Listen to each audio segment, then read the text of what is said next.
जय माँ भारती, जय सनातन, जय आर्यावर्त। मेरे बंधुओं, मेरे प्रिय देशवासियों, क्या आप लोग जानते हो कि आज तक जिस विचारधारा को आप इतना महान समझते रहे, प्यार से बोलते रहे, अहिंसावादी बापू, वो सबसे बड़ा दोगला और आतंकवादी था। आप आंख रहते हिंदुओं अंधे क्यों होते हो? कान होते हुए भी बहरे क्यों हो गए? क्योंकि उस आतंकवादी मोहनदास करमचंद गांधी ने तुम्हें बनाया। अहिंसा का रास्ता अपनाने को कहकर तुम्हें कायर बना दिया। पूरे विश्व से मिटा दिए गए तुम। ऐसे समय समय पर आतंकवादियों के द्वारा जो तुम्हारे ही घर में पैदा हुए, तुम्हारे ही भाई बंधु बन के पैदा हुए और ये इस्लाम के दलाल बने रहे। कुछ राजकाज के लालच में इस इस्लाम को फैलाते रहे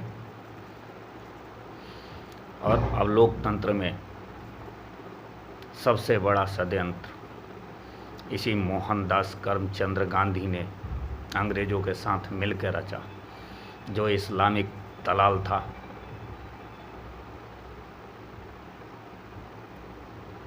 क्या आपको ये सच्चाई पता नहीं है कि 1946 में ही नेहरू ने अंग्रेज़ों के झंडे तले उसकी रानी का शपथ लेकर प्रधानमंत्री बना दिया?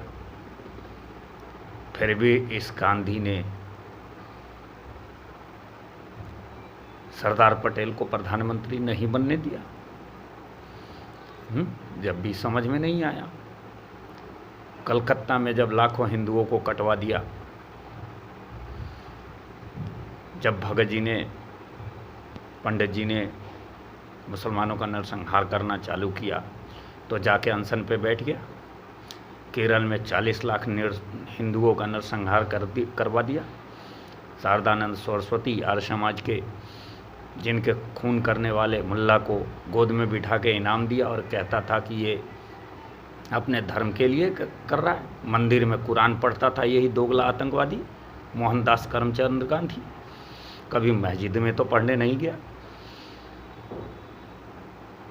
जो समाज के नाम पे, धर्म के नाम पे एक देश बंटवा दिया, फिर भी मुसलमानों को रोक लिया। देखो कितना बड़ा षड्यंत्र किया। और धीरे धीरे उस षड्यंत्र के तहत उस गांधी परिवार, नेहरू ने, उस अय्यास ने ऐसे ऐसे कानून बना दिए जो आज के डेट में आप हिंदुओं को सिर्फ जाति में भेद नहीं, बल्कि आपके शिक्षा में भी आपकी मानसिक वृद्धि ना हो, आपके समझ में ना आए, ऐसे ऐसे कानून बनाए। जब मजहब के नाम पे देश बट गया तो यहाँ क्या अधिकार रखा है उनका? यहाँ तो वो साले कुत्ते हैं हमारे। लेकिन इस मादरचोद नेहरू ने इस देश को ऐसे खंडित कर दिया। और आज भी देखो इनके पिट्ठू जो आज के डेट में विपक्ष कहे जाते हैं, इस मादरचोद अखिलेश, उधर लालू का औलाद तेजस्वी, इन मादरचोदों ने दलाली का ठेका उठा रखा है। उधर से वो डायन ममता बनर्जी। अरे मुसलमान तो खुल्लम मुसलमान है, लेकिन सबसे पहले इन दोगले हिंदुओं का, जो आतंकवादी गांधी जैसे मोहनदास करमचंद गांधी कहलाने वाला आतंकवादी जैसे दलाल जो बैठे हैं, ये हिंदुओं के नाम पे कलंक। इन माधरचोदों को सबक सिखाओ, इनको जूते मार के अपने दरवाजे से भगाओ और इनके नेताओं को और इस कांग्रेस समर्थन करने वाले आतंकवादियों को अब भी समझ जाओ, अब भी बुद्धि खोल लो। अभी तो 9 राज्य में सिमटे हो, अगर इन विपक्षियों को थोड़ा ऐसे ही सेवा पानी करते रहे तो दूर नहीं हो हिंदुओं, तुम ऐसे कटोगे जो तुम्हारा कहीं अस्तित्व नहीं बचेगा। इसी भारत में तुम खत्म कर दिए जाओगे। सबसे पहले अपने इन घर में रहने वाले भाई बंधुओं के रूप में जो गद्दार हैं, जो दलाल हैं, उनको पहचानो और इनका बहिष्कार करना चालू करो। और हर हिंदू ये कान खोल के सुन ले कि अगर वाकई में उसमें सच्चाई की सामना करने की क्षमता है तो अपने गांव, क्षेत्र, कुनवे में हर वो 10 बच्चा तैयार करे जो कि हर विद्या में निपुण हो, चाहे वो तलवार उठाने का नौबत आए, चाहे लड़ने भिड़ने का नौबत आए,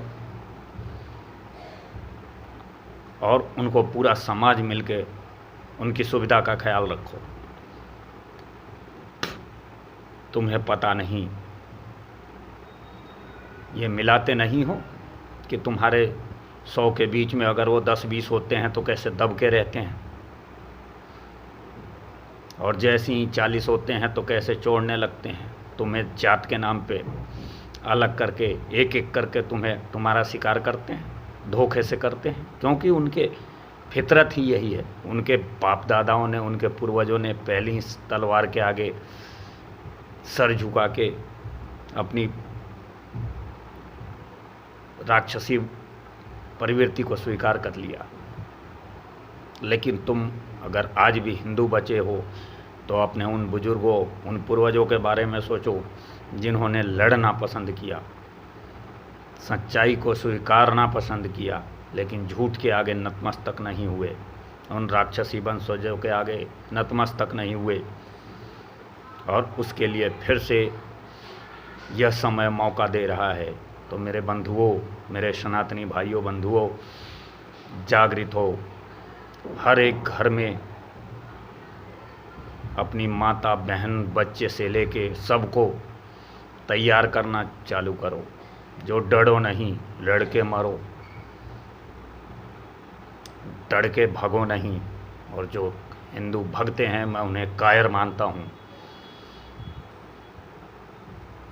उस आतंकी गांधी ने हमारे देश को बहुत बड़ा, खासकर हमारे सनातन को बहुत बड़ा नुकसान पहुंचाया है, बहुत क्षति किया है हमारे सनातन का, उस मोहनदास करमचंद गांधी आतंकवादी ने। और वही काम आज के विपक्ष कर रही है। तो इन दलालों को पहचानो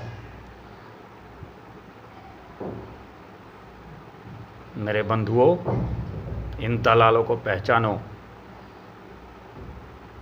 और अपने अंदर वो हिम्मत, हौसला और जज्बात पैदा करो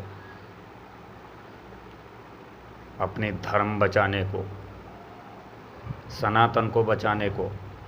खैर, सनातन बचाने की हमारी हैसियत क्या है, ये सृष्टि ही सनातन है।